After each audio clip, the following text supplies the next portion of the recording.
So very, very good, truly very good to be with you again from Marysville. Bill Pfeiffer speaking. Today we're going to spend a little bit of time talking about marriage and freedom. You know, that those two kind of never are thought to go together, but indeed they really do in the deepest of spiritual ways. Marriage and freedom. We often see the comics and things on television and the postcards and so on with the old ball and chain kind of thing. Well, you're going to get hooked up with the ball and chain kind of thing. But that's not the reality at all. I think God really understood and knew how screwed up we would be and how much freedom we would need from ourselves.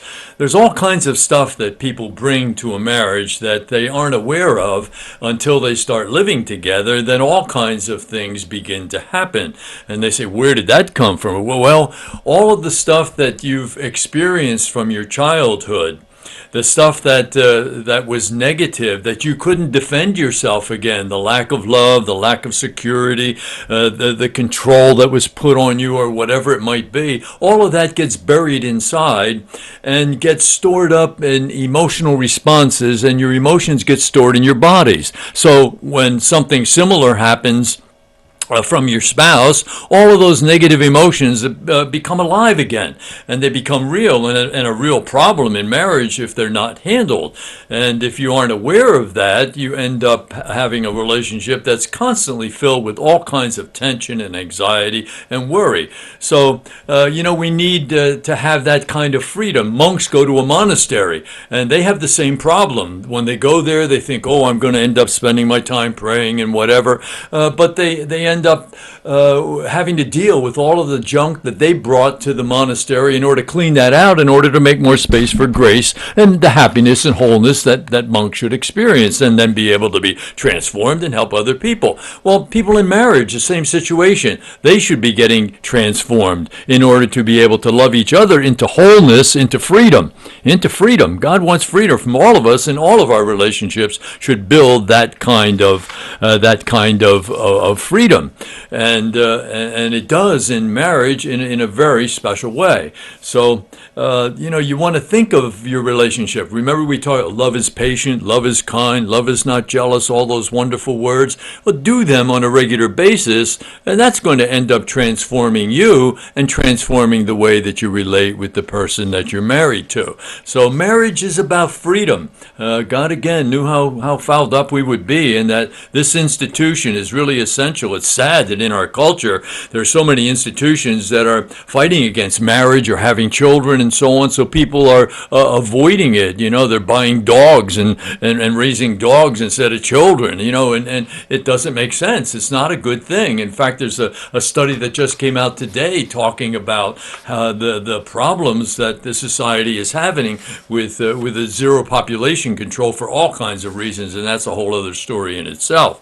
Someone gave me across my desk a beautiful recipe for a happy marriage, and I'd just like to share that with you.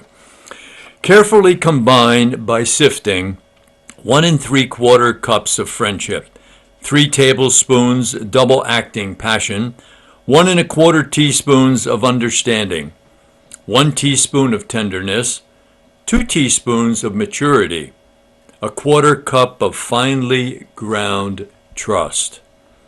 1 hot water, melt 2 ounces over hot water, melt 2 ounces of tolerance, 5 tablespoons of respect, and 1 1/4 cups of caring. Blend in 4 ounces of gratitude. Combine this mixture with the sifted ingredients.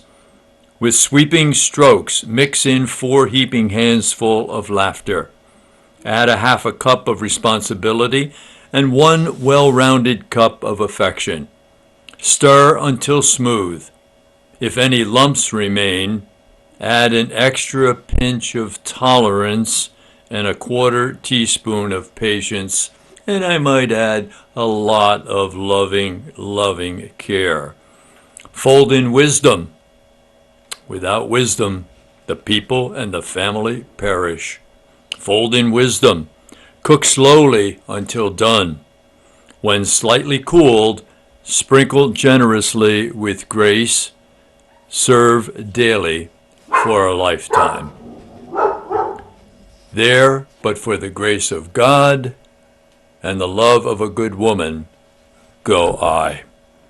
Happiness will be yours tomorrow if you do the truth today. Thank you. Good to be with you again. Peace. Bye-bye.